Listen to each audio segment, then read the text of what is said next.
ছাত্ৰীসকল তোমালোকৰ যেটো আজি হৈ গল নবোদয় বাছনি পৰীক্ষা এই পৰীক্ষাটোৰ 2 ঘণ্টা আছিল সময় আৰু 100 নম্বৰ আছিল যেটো আজি মই আলোচনা কৰিম প্ৰশ্নখনৰ উত্তৰসমূহ তোমালোকৰ এই উত্তৰসমূহত কেই নম্বৰ পালা তোমালোকে নিজে গম পাবা আৰু তোমালোকে কমেন্ট সেকশনত জনাবা যে কিমান নম্বৰ পালা ঠিক আছে প্ৰথমতে মই যেটো মানসিক যোগ্যতা পৰীক্ষা 50 নম্বৰ আছে 40টা প্ৰশ্ন এই 50 নম্বৰ আলোচনা কৰিম তাৰ পিছত বাকি খণ্ডখিনি আমি আলোচনা কৰিম ছাত্ৰছাত্ৰীসকল তোমালোকে চাবা যে কেই নম্বৰ তোমালোকে পালা বা কেইটা হল তোমালোকে হেতু এনসাৰ জনাবা প্ৰথমটোৰ মানসিক যোগ্যতা যেটো আছে ভাগ 1 প্ৰশ্ন সংখ্যা 1 ৰ পৰা 4 লৈ প্ৰত্যেকটো প্ৰশ্নৰ 4টা চিত্ৰ A B C আৰু D দিয়া আছে এই 4টা চিত্ৰৰ ভিতৰত 3টাৰ মাজত সমানতা আছে এটা চিত্ৰ বাকি চিত্ৰকেইটাতকৈ ভিন্ন অন্যতকৈ ভিন্ন চিত্ৰটো বিচাৰি উলিওৱা শুদ্ধ উত্তৰ দিবলৈও OMR উত্তৰ প্ৰশ্নৰ সংখ্যা লগত থকা বৃত্তটো কলা কৰা মানে OMR চিত্ৰত দিব দিছে আৰু ইয়াত 1 নম্বৰটো তোমালোকে যেটো অমিল কোনটো আছে অমিলটো হ'ব C2 হ'ব যেটো আছে ইয়াৰে শুদ্ধ উত্তৰটো আমি A পাম ঠিক আছে এটো হ'ব শুদ্ধ উত্তৰ 3 নম্বৰ যেটো শুদ্ধ উত্তৰ ইয়াৰে শুদ্ধ উত্তৰ এটোৱে হ'ব 4 নম্বৰ শুদ্ধ উত্তৰটো হ'ব ইয়াৰ এটোৱে হ'ব শুদ্ধ উত্তৰ ইয়াতো তোমালোকে দেখা পাইছা যে যেটো ক্ৰস চিন অথবা পূৰণ চিন দুটা একেলগে আছে ঠিক তেনেতে যেটো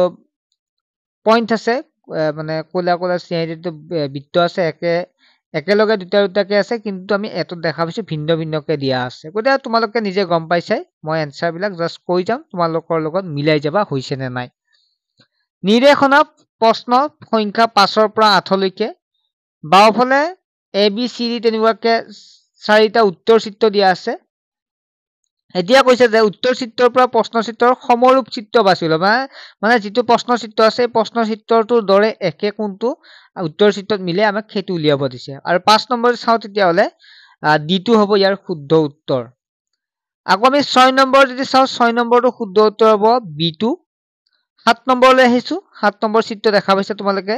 আৰু এই চিত্ৰটো কোনটোৰ লগত মিলিব B2 ৰ লগত মিলিব ঠিক আছে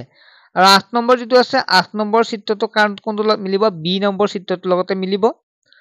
ঠিক তেনেদৰে আহিল ভাগ 3 বুলি আছে ইয়াতো একেদৰে কি কৰিছে 9 ৰ পৰা 12 লৈকে বাওফালত থকা প্ৰশ্ন চিত্ৰ দিয়া হৈছে যাৰ এটা ভাগ অসদৃশ এটা ভাগ অদৃশ্য সোফালত দিয়া A B C D চিত্ৰলৈ মানে ইয়াত যেটো এটা ভাগ দিয়া নাই এই ভাগটোত কোনটো হ'ব উত্তৰ চিত্ৰৰ A হ'ব B হ'ব C হ'ব D হ'ব তাৰ হেতুৱে উলিয়াব দিছে যেটো মাজত লাষ্টৰ ফালে যেটো লিখা নাই সেই ভাগটোত কোনটো হ'ব D2 হ'ব ইয়াৰ উত্তৰ 9 10 নম্বৰ কোনটো হ'ব যেটো ভাগ আছে এই ভাগটোত কোনটো বহিব D2 হ'ব 10 নম্বৰৰ শুদ্ধ উত্তৰ 11 নম্বৰৰ শুদ্ধ উত্তৰ হ'ব B2 12 নম্বৰ শুদ্ধ হ'ব উত্তৰ হ'ব D2 তাৰ পিছত আমি নেক্সট আহিছো 13 নম্বৰৰ পৰা আলোচনা কৰিম 16 নম্বৰলৈকে ছাত্ৰছাত্ৰীসকল তাৰ আগতে তোমালোক জনাই থওঁ আমাৰ অনলাইন ক্লাস হ'ব যেটো ক্লাস 6 ৰ পৰা আমাৰ ষ্টাৰ্ট হ'ব যিসকল ছাত্ৰছাত্ৰীয়ে ক্লাস কৰিব বিচাৰিব পাৰে বা তোমালোকে লব বিচাৰে তেতিয়ালে অতি কম মাচলত মোবাইলতে পঢ়িব পাৰিবা আমাৰ এডমিশন ফেব্ৰুৱাৰী মাৰ্চত হ'ব আৰু ক্লাস বিলাক এপ্ৰিলৰ পৰা ষ্টাৰ্ট হ'ব গতিকে তোমালোকে যেটো নাম্বাৰ আছে নাম্বাৰটো সেভ কৰি লবা আৰু পাঁচ চেনেলত সাবস্ক্ৰাইব কৰি ৰাখিবা আৰু এপ্ৰিলৰ পৰা যেটো নতুন কোৰ্স সেই কোৰ্সটোত জড়িত হবৰ কাৰণে তোমালোকে যেটো ক্লাস বিলাক জড়িত হবৰ কাৰণে তোমালোকে নাম্বাৰটো সেভ কৰি আমাক যোগাযোগ কৰিবা ঠিক আছে নেক্সট 13 নম্বৰ প্ৰশ্নটো আহিলো প্ৰশ্ন চিত্ৰ ইয়াত চোৱা ইয়াৰ যদি আমি এনসাৰটো চাও তেতিয়ালে B2 হ'ব তোমালোকে দেখা পাইছা প্ৰথম 5 ডাল কি আছে ৰেখা আছে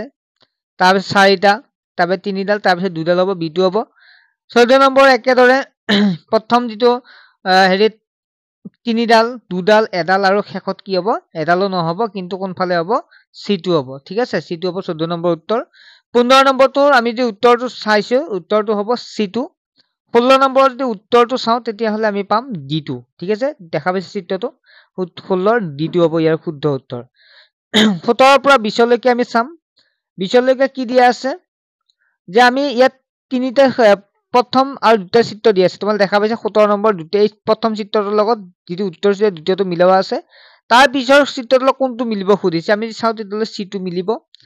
18 নম্বৰ যদি আমি উত্তৰটো চাওঁ তেতিয়াহ'লে C2 হ'ব 19 নম্বৰ যেটো উত্তৰ আছে এটো B হ'ব এনসাৰ 20 নম্বৰ যেটো এনসাৰ পাম আমি উত্তৰ চিত্ৰত উত্তৰ পাম যেটো আমি B2 এ হ'ব তাৰ পিছত 21 ৰ পৰা 24 নম্বৰ লৈকে চাইছো ইয়াত যেটো প্ৰশ্ন চিত্ৰত কোনটো খাপ ইয়াৰ মিলিব কোনটো ইয়াত তাত আমি যদি দি দিও লগ লগাও তেতিয়া এটা চিত্ৰ পাম হেতু হৈছে যেটো আমাৰ কি বুলি কম আমি যেটো চিত্ৰ আমি চিত্ৰটো মিলাব লাগে আৰু মিলি ঠিক আছে কোনটো চিত্ৰ মিলাব এটো হ'ব 21 নম্বৰ 22 নম্বৰটো হ'ব C2 হ'ব 23 নম্বৰ চিত্ৰটো হ'ব D2 ঠিক আছে D2 হ'ব 24 নম্বৰ যদি আমি চাও তেতিয়া হলে C2 হ'ব ইয়াৰ উত্তৰ 24 ৰ পিছত আহিল